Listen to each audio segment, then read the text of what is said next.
이렇게 오늘 설교라기보다는 저의 지난 목회를 통해서 내가 느끼고 배웠던 것들을 이번 코로나를 지나면서 더 절실하게 와닿았던 것들을 여러분에게 좀 솔직 담백하게 좀 나누면서 나중에 뭐 Q&A도 있다고 하니까 여러분들에게 조금이나마 도움이 되면 참 좋겠다 이런 생각을 합니다. 그런 의미에서 여러분이 조금 저의 배경을 좀 알면 참 도움이 될 것 같다는 생각이 듭니다. 저는 어쩌면 여기 많이 계신 분들이 개척을 주로 하신 목사님이라고 좀 생각이 드는데 저는 개척을 해본 적은 없습니다. 그래서 저는 후임 전문이라고 이야기를 좀 하면 어떨까 이런 생각이 드는데 제 친구 목사님들 중에서도 이제 동료 중에서도 이렇게 개척한 목사님 이렇게 모이면 후임으로 사역하고 있는 목사님 또 개척해가지고 사역하고 있는 목사님 이렇게 반반 딱 나눠지더라고요. 제 동기들도 이렇게 보면 그래서 만나면 무슨 얘기를 하냐면 개척이 어렵냐 후임이 어렵냐 이런 얘기를 합니다. 여러분 뭐가 더 어려우세요? 저는 뭐 개척을 안 해봐서 근데 우리 황기용 목사님은 개척도 해보시고 후임자로 이 은혜 한인교회도 인도하고 계시니까 아마 나중에 강의할 때 한번 물어보겠습니다.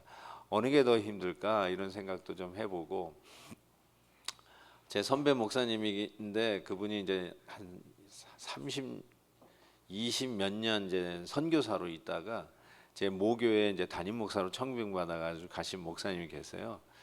요번에 워싱턴 DC에서 세계 한인 선교 대회가 있었는데 거기에 강사로 가셔서 이렇게 설교를 하신다고 그래서 들었어요. 그랬더니 이렇게 얘기하시더라고요. 선교사였고 이제 담임 목사니까 다 묻는데 선교사가 힘드냐, 담임 목사가 힘드냐. 뭐라고 이분이 대답하시냐니까 선교는 선교고 목회는 순교다. 이렇게 이렇게 정리를 한마디로 하시는데 이게 후임으로 하셨던 개척을 하셨던 목회 현장은 정말 만만치 않다. 이런 생각을 해보게 됩니다.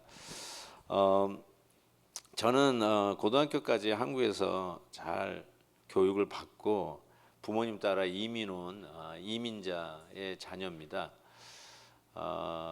그래서 정말 영어 사전 들고 대학 다니면서 위장병이 다시 도지고 왜냐면 책이 안 읽혀지니까 그러면서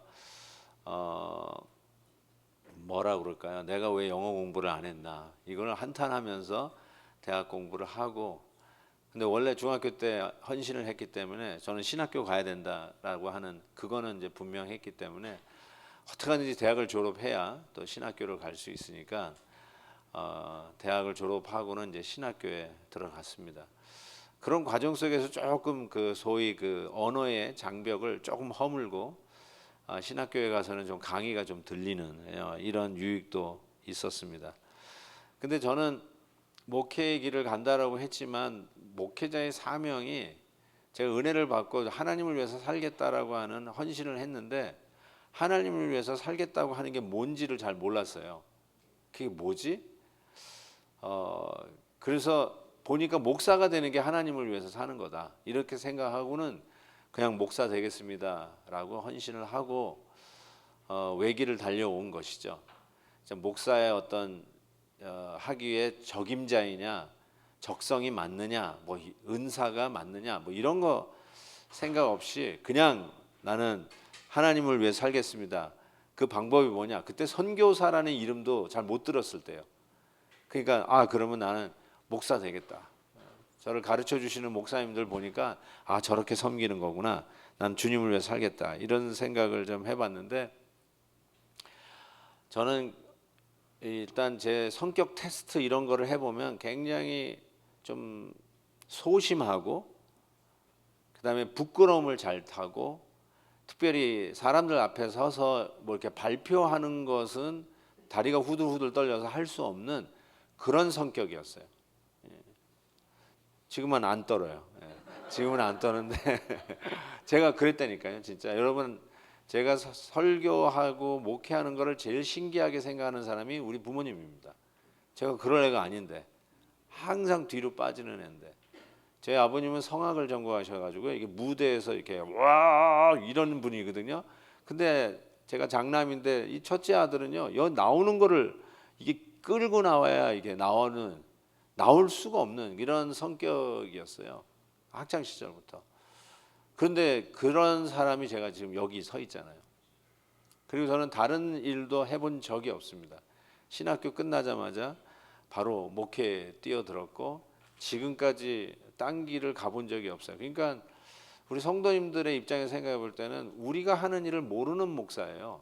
우리가 세탁소에서 드라이 클리닝 하고 아이스크림 가게에서 아이스크림 푸는 거, 생존 경쟁이 치열한 직장에서 상사 눈치 보고 또 후배들 이끌어줘야 되는 그런 프레셔를 모르는 사람이에요. 저는 세상에서 일을 해본 적이 없어요. 아르바이트는 해봤지만 잘 모르는 사람이라는 거죠. 그리고는 신학교 끝나자마자 목회에 뛰어들었는데, 저는 학창 시절에 리더, powerful leadership, he's meant to be a leader, 뭐 이런 거를 생각해 보면 어렸을 때 읽었던 그 세계 위인전들, 을지문덕 장군, 이순신 장군, 난 이게 리더지. 그때 그거를 읽으면서 저하고는 전혀 상관없는 캐릭터라는 걸 생각해 봤는데, 교회에 단지 하나님을 위해서 살겠다고 한 게 목사 되는 거라는 거 외에는 다른 걸 생각을 못하고 자라왔던 저의 배경 속에서 덜커덕 목사가 되고 보니까 이 목사가 리더예요. 목사가 리더더라고요. 그리고 리더라고 하는 내가 갖고 있었던 그 리더십을 생각해 볼 때 항상 카리스마틱하고 진취적이고 용기가 있고 앞에 나가가지고 호령을 하고 뭐 이런 리더십을 가지고 있었는데, 덜커니 목사가 되고 나니까 제가 리더인데 저하고는 전혀 상관없는, 그러니까 리더십의 자질하고는 전혀 안 맞는 그런 내 모습을 보면서 내가 이 길 가는 게 맞나 이런 생각을 해보게 되었어요.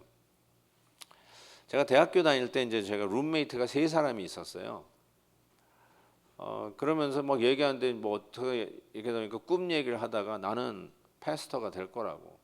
그랬더니 제 룸메이트 미국 아이들이죠 다. 얘가 하는 아이들 전부 다 너는 목사 될 거야. 너는 목사 되게 딱 알맞아.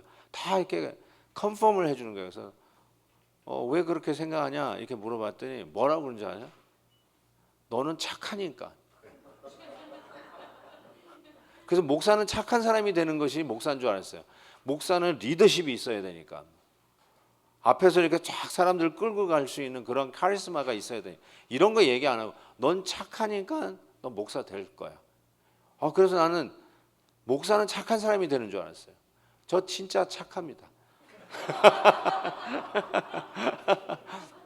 제가 어떻게 알았냐면 제가 이제 목회를 딱 학원가에서 시작을 했어요. 캠퍼스 미니스트리로 담임 목사 약관 30살에 뛰어들었습니다. 그래서 담임 목회를 그때서부터 시작을 하게 되었는데, 가끔 하다 보면 이제 지나가는 우리 선배님들도 계시잖아요.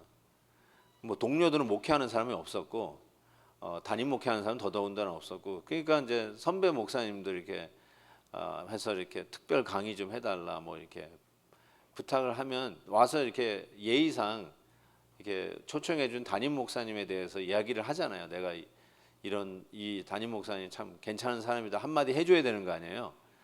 근데 무슨 말을 해주나 이렇게 들어보면 이 김한희 목사는 착한 목사라고 그 얘기를 하는 거예요. 신학교 다닐 때 참 착했다고 그 얘기를 하는 거예요. 그래서 나는 진짜 착했나 보다 이런 생각을 했거든요.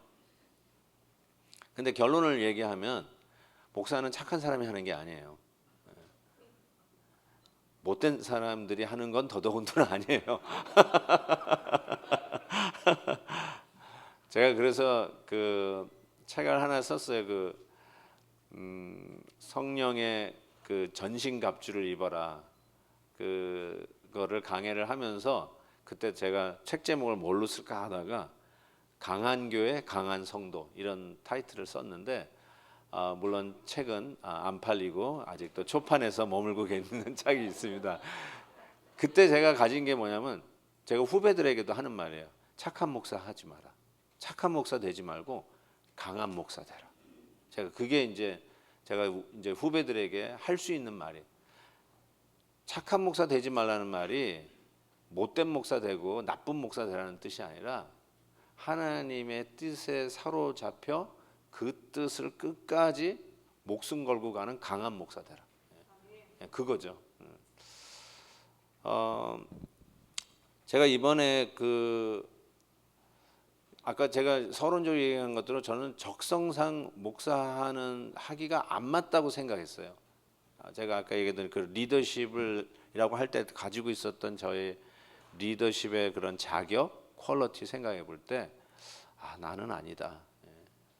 제가 한경 목사님을 몰랐잖아요. 실은 잘 몰랐어요. 여기 와서 이제 목회하면서 이제 목사님하고 교제를 하기 시작했는데 저는 한 목사님을 참 좋아해요. 왜 좋아하냐면 내가 없는 걸 다 가지고 가시죠. 저 아까 그 카리스마틱한 거 모르겠어요. 본인은 어떻게 생각할지 모르지만 저는 한 목사님 상당히 카리스마틱해서 좋아요. 내가 꿈꾸던 리더십을 다 갖고 가 있어요. 그러니까 정말 부럽고 배우고 싶어서 내가 옆에 좀 항상 있고 싶어하는 목사님이신데 오늘 같은데 끌어내는 거는 정말 제가 괴로웠어요. 제가 안 한다고 그랬거든요. 제가 이런 거 정말 싫어한다고. 그런데도 막 하는데 좋아하는 목사님이 하니까 제가 오늘도 여기 서게 된 이유가 됐어요. 근데 솔직히 저는 여러분 목사님들 앞에 약간 기죽는 게 있잖아요. 아까 얘기했죠. 저는 후임 전문이지 개척을 안 해봤거든요. 개척한 목사님 밑에서는 조금 제가 주눅이 드는 경향이 있어요. 안 해본 거니까 그런 영원한 로망 같아요. 개척해서. 그래서 조금 개척한 목사님한테 뭐가 힘드냐라고 하는 이야기를 할 때 후임이 힘드냐, 개척이 힘드냐, 뭐 이런 질문을 던지면서 말씀을 드렸는데 모든 목회가 다 힘들죠. 모든 이민 목회는 더 힘들죠.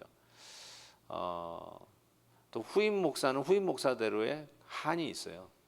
예, 여기 제가 한유예요. 한이 있어요. 한이 있어요. 근데 개척교회 하는 목사님 보니까 진짜 이건 맨 땅에 헤딩이더라고요. 그래서 다 보니까 머리가 아파. 맨 땅에 헤딩하느라고 머리가 아프셔요. 얼마나 힘드시겠다 생각이 들어요. 우열을 가릴 수는 없어요. 어느 게 더 힘드냐. 제 결론은 그겁니다. 그래서 제가 한 경험을 굉장히 지극히 제한적이라서 이 제한된 저의 경험 속에서 오늘 저의 강의가 여러분에게 어떤 여러분의 목회 하나의 반추가 돼서 응용할 수 있는 것이 있다면 참 좋겠다 이런 생각으로 말씀을 드리고 혹시 이 가운데 목사님들 중에서 나는 리더의 자격은 없다, 샤이하다, 발표력도 없다, 이렇게 막 끌고 가는 이렇게 추진력도 별로 없다, 그냥 착하기만 하다.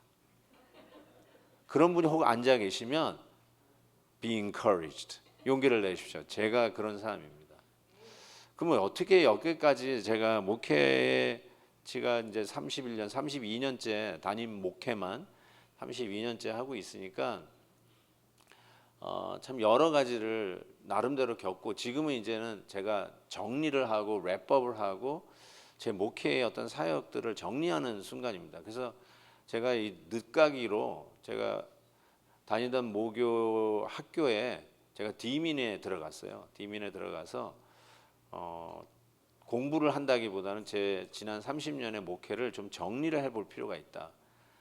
그래서 나중에 우리 후학들에게 좀 나눌 수 있다면 좀 정리되게 체계 있게 좀 어떤 목회를 나누고 싶다는 마음으로 늦가기로 공부를 좀 하게 되어서 지금은 이제 논문을 좀 남겨놓고 있는데 다시 목회 현장에 들어오니까 논문을 쓸 시간이 없더라고요. 어쨌든 그런 면에서 제가 고민했던 거를 제가 논문 때문에 좀 고민했던 거를 여러분과 좀 나누는 차원에서 이 말씀을 드립니다. 자, 그러면 제가 생각했던 리더십의 자격에 전혀 못 미치는 나 자신이 어떻게 지난 30여 년 동안 담임 목회의 사역을 하고 있을까? 이게 이제 제 질문이었고요. 그 다음에 이번에 특별히 코로나를 통해서 이거를 다시 한번 컨펌을 받게 된 것이 있습니다. 그게 뭐냐? 코로나가 되니까 다 이제 못해가 됐잖아요. 이것도 못해, 저것도 못해, 모이는 거 못해. 제일 치명적인 것이 예배에 못 모이니까, 현장 예배를 할 수가 없으니까. 그때 뭐 교회적으로는 헌금도 성도들이 와야 뭐 헌금을 하고, 뭐 앞선 교회는 벌써 온라인으로 헌금하는 교회들이 있었지만 저희 교회도 온라인 헌금 그런 게 없었거든요. 팬데믹 전에는. 그런 상황 속에서 이게 기가 막히더라고요. 그래서 저희 교회도 뭐 한 2달, 3달 뚝뚝뚝뚝 헌금이 들어오지는 않는데 정말 위기더라고요. 야, 이렇게 교회가 문을 닫는 거구나. 상상을 못했습니다. 그런 일들을. 그러고는 이제 못 모인다고 이렇게 이야기를 하고 완전히 그러는 가운데 결국 딱 하나 남는 게 있는데, 그게 예배가 하나 남고, 예배도 여러분 성가대도 못 모였잖아요. 성가대도 뭐 옛날 뭐라 그러죠 그걸? 성가대원들 집에서 하나씩 불러가지고 짜 깊게 해가지고 띄우는 걸 뭐라 그러죠? Virtual choir. 그런 거를 해가지고 겨우 해봤지. 그것도 한 번 하고 나니까 성가대 다 나가 떨어지더라고요. 못 하겠대요. 그게 다 편집하는 사람들의 일이더라고요. 그냥 해가지고 모으는 게 아니더라고요. 그러니까 한 번 하고는 못 하겠대. 그래서 한 번 하고는 못 했습니다. 그러니까 성가대도 안 돼. 뭐 스몰 그룹도 할 수가 없어. 다 못 하는데 딱 하나 남는 게 설교가 남아요. 설교. 어떻게 하는지 설교 하나 남더라고요. 그때 제가 깨달은 게 뭐냐면, 다 못하게 되는 상황 속에서 하나님께서 우리 교회에 가르쳐 주는 게 딱 하나 남는 게 뭐냐? 팬데믹이 와도 바이러스가 드글드글 거려도 하나 남아야 될 게 있는데 그게 설교가 남더라고요. 만약에 성가대만 남았다고 치십시다. 그러면 성가대가 본질이에요. 뭐 성가대원들 있으면 죄송합니다. 성가대가 그럼 본질이에요. 다 없어졌는데 그래도 성가대는 해야 된다. 그럼 그게 본질이죠. 근데 이번 팬데믹을 통해서 그냥 아주 자연스럽게 못해 하면서 그래도 이거는 해야 된다고 끝까지 남은 게 설교 하나 남았더라고요. 그것이 저희가 뭘 컨펌해 주셨냐면, 목사도 리더이고요, 대통령도 리더고, 뭐 국회의원도 리더고, 하다못해 뭐 학교 교장도 리더고, 이 사회 시장도 리더인데, 목사의 리더십은 제가 가졌던 그런 카리스메틱하고 뭐 진취적이고 창의적이고 사람들과 친화적이고 뭐 이런 사교적이고 이런 게 아니라, 목사의 리더십은 설교다. 딱 정리가 되는 거예요. 설교다, 설교. 그 제 경험인데, 이런 샤이하고 앞에 설 때마다 벌벌벌 떨었던 사람이 어떻게 교회의 리더로서 지금까지 하고 있을까? 설교였구나. 설교였구나. 설교에 목숨을 걸어야 된다는 말이, 그래서 맞는 말이구나. 우렁차게 멋진 엘로퀀 웅변적 설교를 이야기하는 것이 아니라 정말 하나님의 말씀 가지고 씨름하고 하나님의 말씀을 가지고 승부를 거는 것. 이게 바로 목사의 리더십이다라는 생각이 딱 드는 거예요. 제가 이제 캘리포니아로, 동부에서 목회를 하다 캘리포니아로 이제 청빙 받아서 딱 왔을 때, 원로 목사님이 저한테 해주셨던 말씀이 있어요. 지금 돌아가셨는데, 내가 만약에 신학교 교장이 된다면, 총장이 된다면 신학교에 개설하고 싶은 과목이 하나 있대요. 뭔데요, 목사님? 그랬더니 목사님이 이렇게 얘기하더라고요. MBA 과정을 만들고 싶대요. 그래서 왜 MBA 과정을 만들고 싶어요? 그랬더니 목회를 하다 보니까 경영학이 정말로 필요한 게 목회더라. 딱 그 얘기를 하시더라고요. 저는 그 얘기를 듣고 좌절을 했어요. 지금 후임자 딱 데려다 놓고 하시는 말이 경영학이 최고다. 신학교에다 경영학을 만들어야 된다. 딱 그 얘기를 하시는데, 좌절을 했다는 말이 뭐냐면, 저는 그런 걸 못하는 사람이거든요. 왜 저를 데려다 놓으셨어요? 이런 얘기를 하고 싶을 정도로, 경영학이요? 그러니까 여러분, 경영의 묘를 모르시는 분은 목회하면 안 되는 거죠. 경영을 할 줄 알아야 돼요. 사람을 적재적소에 포진하는 걸 배워야 된다는 거죠. 행정력이 있어야 된다는 거죠. 행정력. 그러니까 진짜 목회는 옛날 팔방미인이라고 이야기를 하잖아요. 목사가 되려면 팔방미인이 되는데 못하는 게 없어야 돼야 목사가 돼야 되는데 제가 얘기한 것처럼 성격도 제가 생각하던 리더십하고는 거리가 멀어. 그리고 제가 할 줄 아는 것이 경영 이거는 아닌 것 같고 행정력이 없어요. 그래서 제가 그 얘기를 듣고 하나님 정말 그게 필요하면 저에게 행정을 잘하는 목사를 붙여주세요. 이제 그게 제 기도였어요. 저는 행정 잘 못합니다. 이제 이런 게 기도를 했는데 제가 원로 목사님이시니까 그분의 지혜를 제가 10분 honor하고 정말 귀한 지혜라고 저는 생각해요. 맞습니다. 그런 부분이 있는 것 같아요. 확실히 있습니다. 저도 뭐 결코 작지 않은 교회를 매니징하는 일들이 계속 나에게 다가와요. 내가 해야 돼요. I have to make a decision every time. 잠깐 출타 갔다 오면은 결정할 게 결제해야 될 게 슉 늘어서 있어요. 이런 걸 그냥 하면 안 될까? 저는 왜 이걸 나를 기다릴까? 뭐 이런 식의 퀘션을 가지고 결제를 해드리는데 어쩔 수 없는 그런 부분이 있긴 있더라고요. 이게 경영을 해야 되는 부분이 확실히 있구나.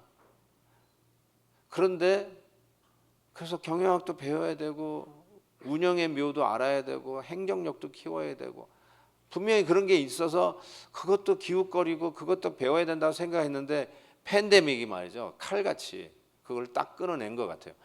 그게 아니라 남고 맨 마지막에 남는 게 뭐냐? 결국 설교다.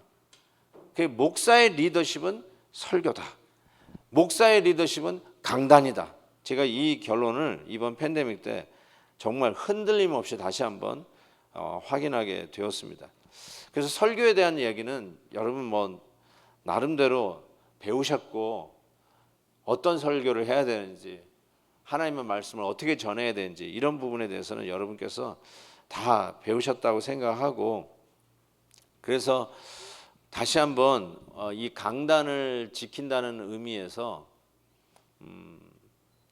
저는 그냥 여러분에게 도전하고 싶은 거는 아까도 얘기하는 필요한 부분들 뭐 이런 여러 가지들이 있지만 결국 남는 게 강단이다라는 생각을 해보면 강단에 투자하는 시간을 꼭 좀 가졌으면 좋겠다. 다른 사역들도 많이 있으신데 그것도 뛰어다니셔야 되지만 이 시간은 이게 가장 본질이고 이게 가장 에센스니까 이거는 사수하자. 그게 코로나에 하나님이 이 엄청난 데미지를 입혀가면서 이런 역사적으로 전무후무한 사건이잖아요. 한 번도 그 누구도 경험해보지 않았대잖아요. 뭐 옛날에 뭐 흑사병이 돌던 그건 그렇다 해도 그건 국지적인 거였죠. 그래도 유럽이라고 하는 국지적인 거잖아요. 그리고 그 사람들은 다 죽었잖아요. 그러니까 팬데믹을 경험한 거는 지금 현재 진행형 여러분들 뿐이에요. 과거에 어떻게 본딸 게 없어요. 배울 게 없어요. 뭐 이렇게 하는 거구나. 이렇게 해야지. 할 게 전형이 없는 거예요. 모델이 없는 거예요. 처음으로 맞이했고 우리가 스스로 앞을 개척하는 마음으로 뚫고 가야 되는 이제 엔데믹을 향하여 가고 있는 지금 이 즈음에 그렇지만 한국은 더 야단이고 지금 세계 여러 곳에서 더 야단이고 이번에 우리 이제 선교의 문이 열려가지고 그냥 막 파송을 하고 해서 지금 벌써 태국에 한 200여 명 나갔더라고요. 우리 선교팀들이 태국에 갔는데 팀이 10명이 갔는데 6명이 코로나 걸려가지고 왔어요. 이야 진짜 환장하겠더라고요. 그렇게 조심하고 하는데도 걸리고 오더라고요. 그러니까 옛날 같으면 이거 뭐 교회 문 닫아야 돼요. 교인들이 성토 대회 했을 것 같아요. 근데 다행히 엔데믹이 와가지고 뭐 우리 주안에서 너도 나도 코로나 걸려 한 몸 되자 뭐 이러면서 같이 마스크도 나누어 끼고 걸렸었던 사람의 마스크를 경매에 팔기도 하고 막 그러면서 우리 같이 걸리고 끝내자 이러는 순간에 뭐 맨날 걸릴까봐 막 초조하는 거죠. 아예 걸리고 말자. 요즘 그런 분위기가 돼가지고요. 괜찮은 것 같아요. 근데 어쨌든 그래서 힘들잖아요. 와 지금 이런 더 극성이고 한국도 요즘 한국 가시려면 힘드실걸요 또. 어쨌든 이런 상황 속에서 우리가 배운 게 뭐냐는 거죠. 야, 다시 모였으니까 주차 정리부터 시작하자. 야, 이렇게 했으니까 이제 부엌부터 다시 돌리자. 뭐 이런 것들이 막 얘기가 될 텐데, 저와 여러분이 배운 게 뭐냐? 야, 하나 남는 게 있던데 그건 설교다. 강단이다. 이거 하나 남더라. 이게 팬데믹이 이 어마어마한 사건을 통해서 하나님께서 전무후무한, 어쩌면 노아 홍수와 같은 사건이에요. 전 세계적으로 하나님께서 홍수로 쓸어버리는 교훈을 우리에게 가르쳐 주신 것처럼 전 세계를 팬데믹으로, 이 코로나로 쓸어버리면서 우리에게 딱 하나 가르쳐 준 게 있다면 남는 건 하나님의 말씀뿐이 없더라. 이거 하나, 이거 가르쳐 주자. 그 외에 뭔가요? 네. 아무리 생각해도 강단에서 이 메시지 하나만큼은 남았구나. 그래서 어쨌든 여러분 유튜브도 배워가지고 말씀으로 우리 성도들에게 계속해서 온라인으로 접속해서 말씀 듣게 한 거 아닙니까? 참 그것이 하나님께서 우리에게 주신 가장 귀한 교훈이었다라는 생각을 해봅니다. 한 가지 더 여러분하고 나누고 싶은 것은, 그래서 저는 이제 제 나름대로는 여태까지 해왔지만 강단에서 사활을 걸고, 그게 목회의 리더십이니까, 그래서 그 강단에서 나오는 메시지로 결국은 교회의 모든 지체에, 모든 사역에 이 에너지를 공급하는 게 이 강단이라는 거예요. 그러니까 저의 어떤 성격적이거나 저의 어떤 그 함량에 맞는 뭐 그런 게 아니라, 이 강단에서 흘러가는 하나님의 메시지가 교회에서 흘러가는, 그것이 선교 사역이든 아니면 사회봉사 사역이든 아니면 스몰 그룹 사역이든 간에 그 모든 사역에 흘러가는 에너지 공급이 된다는 것입니다. 교회 리더십에서 가장 위기라고 이야기하는 게, 요즘 제가 이번에 학교에서 배운 것 중에 하나도 그건데요. 강단권 리더십과 그 다음에 강단에서 내려온 후에 목회자의 리더십을 양분하는 게 교회의 위기래요. 설교는 설교 따르고 그 다음에 진짜 또 목회자의 리더십은 따로 있다, 이런 걸 이야기를 하는 거예요. 이게 따로 있다고 하는 순간부터 교회의 위기라는 거예요. 그러니까 다시 한번 생각하는데, 진짜 목회의 적임자가 있느냐? 성격적으로 없다는 거예요. 없다는 거예요, 그게. 그러니까 저같이 샤이한 사람도 강단에 세울 수 있다는 거예요. 약간 좀 옛날에 찌질이 같이 코나 흘리고 뒤에서 이렇게 쭈삣쭈삣하고 사람 속에 끼지도 못하는 그런 사람도 이 강단에 쓸 수 있다는 거예요. 왜냐하면 목회는 강단 리더십이라는 거예요. 강단 리더십. 그래서 교회가, 건강한 교회들 보십시오. 들여다보면 스몰 그룹을 잘한다 라든지 구역 예배가 아주 든든하게 섰다, 이렇게도 이야기할 수 있지만, 파고 들어가면 팬데믹이 가르쳐 준 게 뭐냐면 강단이에요. 강단. 그 목회자를 통해서 흘러가는 하나님의 메시지가 살이 되고 피가 되어서 스몰 그룹도 돌아가는 거고요. 거기서 동기부여돼서 선교도 나가는 거고, 이웃을 살리기 위한 사회봉사도 거기서부터 나가는 거고요. 정말 강단에서부터 흘러나가는 것. 그래서 저는, 여러분도 많이 경험하셨겠지만, 성도님들이 메시지를 듣다가 자기 사업에 아이디어를 얻는데요. 그래서 저희 교회 웨딩 드레스를 하시는 집사님이 계신데, 매니팩처부터 시작해서 디자인까지 해가지고 마케팅까지 다 하시는 아주 큰 웨딩 비즈니스를 하고 계시는 분인데, 어쨌든 뭐 웨딩 비즈니스는 뭐예요? 웨딩 드레스를 많이 파는 것이 최고의 가치잖아요, 비즈니스맨으로. 근데 이분이 설교를 듣다가, 제가 뭐 웨딩드레스 얘기도 안 했는데 딱 오더니, 목사님 오늘 아이디어를 하나 얻었습니다. 목사님 설교도 뭔데요? 그랬더니, 우리 회사 제품의 웨딩드레스를 입고 결혼한 부부들은 절대로 이혼하지 않게 하겠다, 이런 생각이 딱 바뀐 거예요.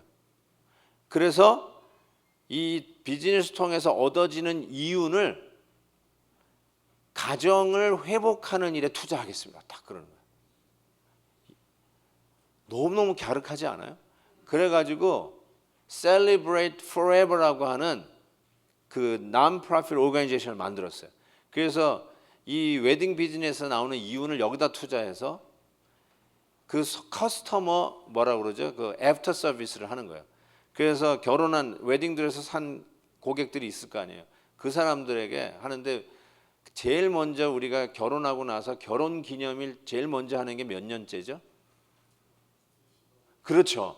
25주년이 첫 번째 웨딩 애니버서리예요. 결혼 애니버서리가 25년째가 돼야 첫 번째로 셀리브레이트 할 수 있어요. 근데 그 전에 다 헤어져. 근데 뭘 셀리브레이트 해요? 셀리브레이트 할 게 없는 거야. 그래서 25년까지 기다렸다간 가정에 다 파탄 나겠다. 교회도 반 이상이 반반이더라고요. 저도 조사해 보니까 반반이 이혼을 해요. 그러니까 세상도 반반인데 교회도 반반이에요. 별 차이가 없더라고요. 그러니까 이것을 어떻게 해야 될까 해가지고 결혼 2주년, 결혼 3주년, 결혼 5주년 이렇게 돼가지고 하는 사람을 그 돈으로 불러. 그래가지고 좋은 호텔에다가 모셔가면서 거기서 뭐 하느냐? 소위 웨딩, 이 결혼, 성경적 결혼 세미나를 해주는 거야. 프리로. 잘 재워주고 그거 하겠다. 이야, 좋습니다.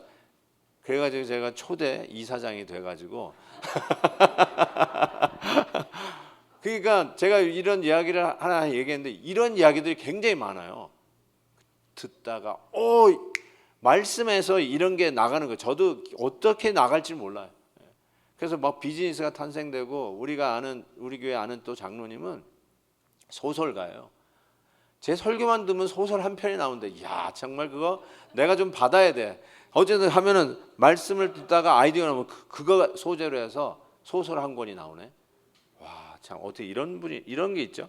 그래서 제가 아는 게 제가 무슨 뭐 창의적이거나 뭐 제가 그런 기능이 있다기보다 하나님의 말씀 오늘 이 순간 하나님께서 우리 교회에 주시는 말씀이 뭘까? 이거 가지고 일주일 내내 끙끙 앓고 기도하면서 준비했다가 이것이 하나님이 여러분에게 주는 오늘의 메시지입니다라는 것이 확신만 되면 이게 딱 컨빅트가 되면 수줍은 성격이 뭐가 그렇게 대수예요? 쭈삣쭈삣한 성격이 뭐가 그렇게 대수예요? 사람 얼굴 못 보는 게 뭐가 그렇게 대수예요? 성격적 결함이 무슨 대수예요? 하나님이 돌들로도 하나님이 쓰시고 당나귀도 하나님께서 원하시면 메신저로 쓸 수 있는 게 하나님인데 나 같은 초라한 인간을 하나님의 메신저로 쓰는데 그 메시지를 나한테 집어줬는데 이것을 전하지 않으면 가슴이 불붙는 것 같아서 골수에 사무쳐 죽을 것 같은 마음을 주는데 강단에 서가지고 이것이 오늘 하나님이 여러분을 향한 메시지입니다 하고 외쳐 하나님 앞에 선포할 때에 그 성도들이 그 메시지를 받고요. 어떻게 작용을 하는지 힘을 얻기 시작하고 나가서 사인업 하기 시작하고 내가 일하겠습니다. 제자훈련 받겠습니다. 내가 선교 나가겠습니다. 거기서부터 시작이 되더라고요. 그러니까 제가 이거를 나중에 깨달았어요. 나중에 강단이 리더십이구나. 그러니까 저를 보면은 할 수 있는 게 없는 거예요. 인간적으로 그게 매력이 있는 사람도 아니고요. 저는 매력이 없어요. 제 스스로 그렇게 생각해요. 우리 아내에게 그래서 내가 forever 감사해요. 어떻게 이런 매력 없는 사람하고 결혼해 줬는지 지금도 신기해요. 어떻게 나랑 결혼했느냐 하고 하는 얘기를 입에 달고 살아요. 그런데 아니 어떻게 내가 그래도 안 쫓겨나고 지금 있잖아요. 안 쫓겨나고 있는 이유가 뭘까? 강단이다. 강단 리더십을 하나님께서 쓰시는 게 확실하다라는 생각을 해보게 됩니다. 그래서 저희 교회가 하는 것 중에 하나가 스몰 그룹을 저는 주일 설교 메시지로 합니다.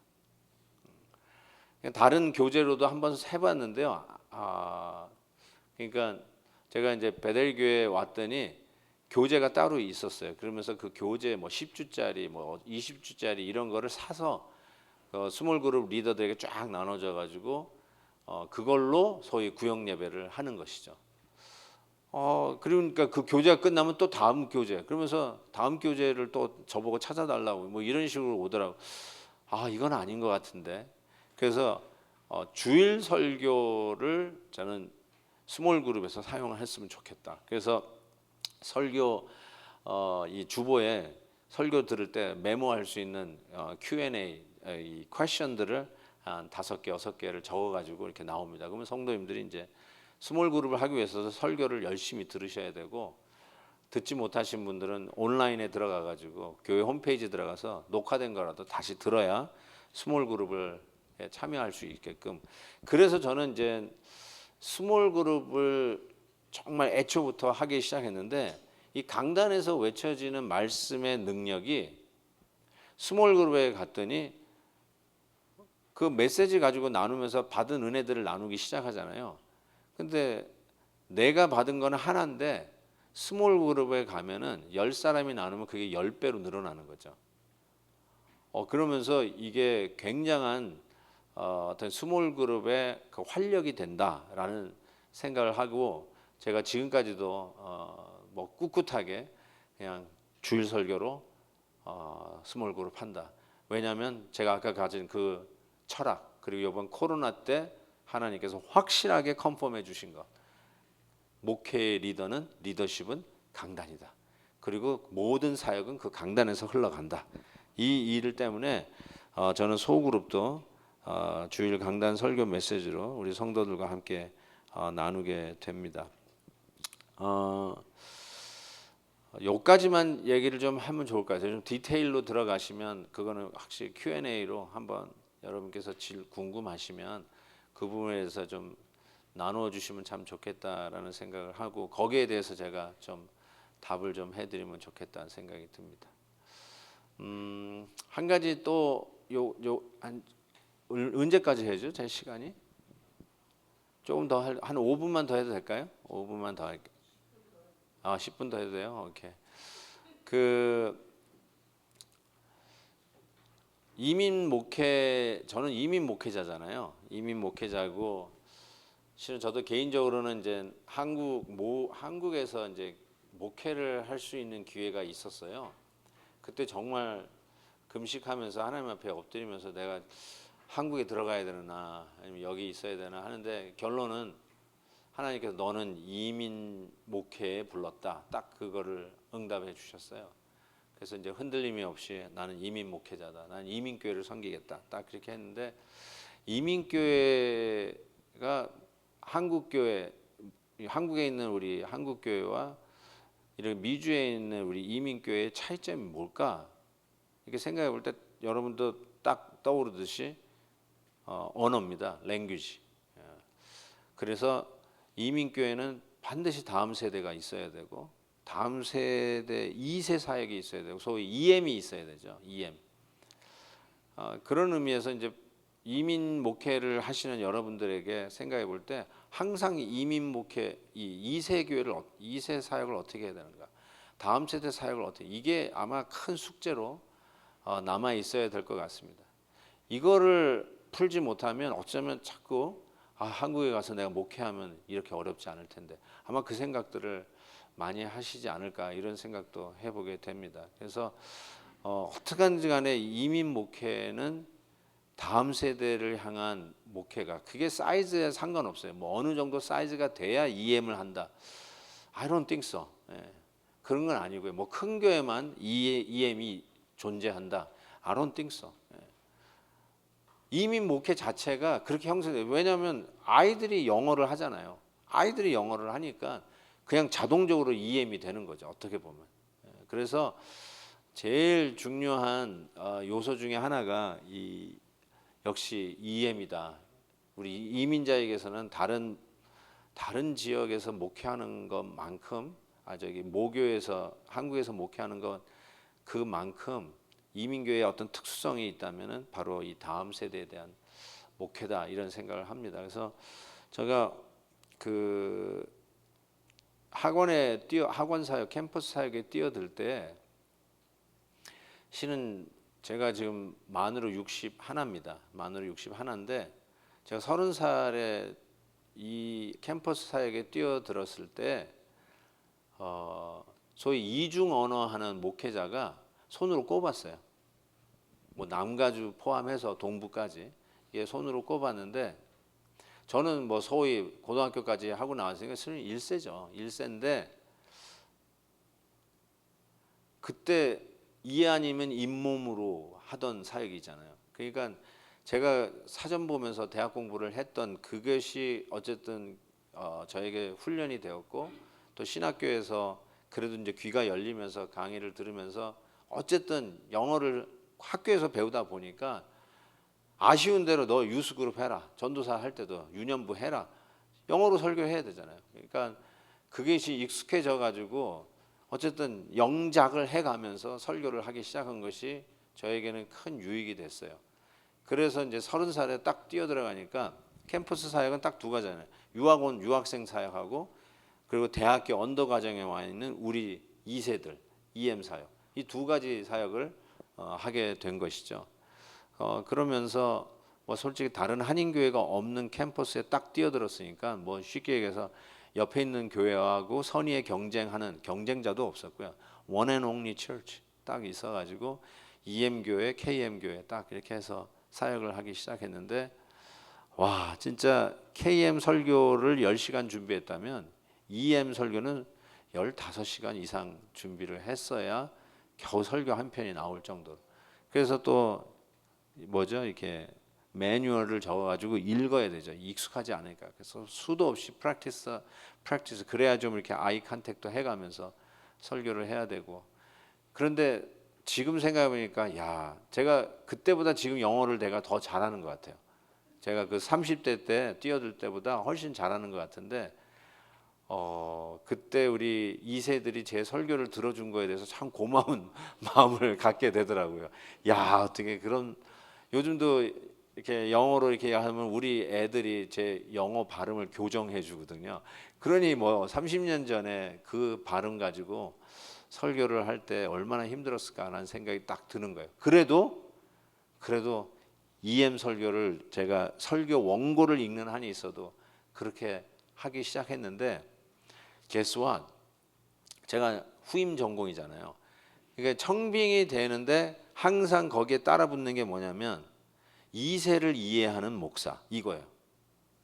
그리고 영어 설교도 가끔 하라고 그러는데, 영어 설교는 뭐 어쨌든 제가 하고 있으니까 영어 설교. 근데 그것이 해서 갔거든요. 갔는데 한 번도 영어 설교를 안 시키더라고. 그냥 KM만 하더라, KM만. EM은 또 EM, 또 날구기는 우리 후배들이 또 올라오기 시작하니까 거기다 맡기지.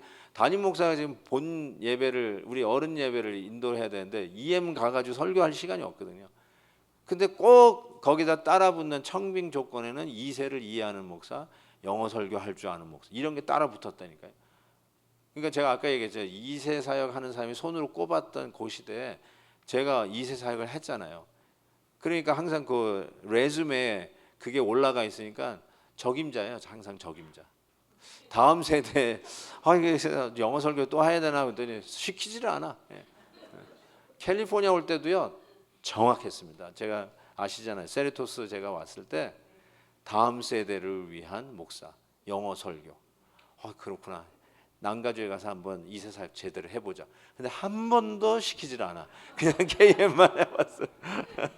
제가 뭘 얘기하냐면요, 영어 실력이 아니고요, 영어 설교를 잘하는 것도 아니에요. 그런데 뭐냐면 다음 세대를 접하고 다음 세대에 대해서 꿈이 있고 다음 세대를 위해서 길을 열어줄 수 있는 마음이 된 사람, 이게 KM이 원하는 거더라고요. 그래서 그것만 있으면 된다 저는 생각이 들어요. 여러분이 영어 설교 아무리 뭐 죄송하지만 뭐 얼마나 우리가 2세만큼 하겠어요. 아무리 잘해도. 그렇지만 우리 다음 세대를 위해서 길을 열어주고 다음 세대를 이해한다는 차원에서 그들과 함께 밥이라도 먹을 수 있는 사람은, 제 생각에는 이민 목회에서 가장 중요한, 절대로 떼놓을 수 없는 다음 세대 사역도 안고 갈 수 있다라는 생각이 드는데, 뭐 어른들 모이는 EM만 생각하지 마시고 진짜 유치원부터 시작해서라도 정말 그 다음 사역자들을 위해서 키워주고 같이 고생하고 같이 밥 먹자 하는 마음으로 하신다면, 다음 세대를 안고 가는 목회자로서 이민 목회의 새로운 장을 여는 그러한 분들로 우리 하나님이 쓰실 것을 분명히 믿는다. 어쨌든 우리 여기에 모신 분들은 정말 그런 면에서 너무나도 제가 훨씬 더 많이 여러분에게 배워야 할 그런 목회의 경험들이 훨씬 많을 거라고 저는 생각이 듭니다. 그래서 부족하지만 제가 짧게 지나왔던 목회의 경험 속에서 나누었던 느꼈고 확신했던 것들을 잠시 여러분과 나누었습니다.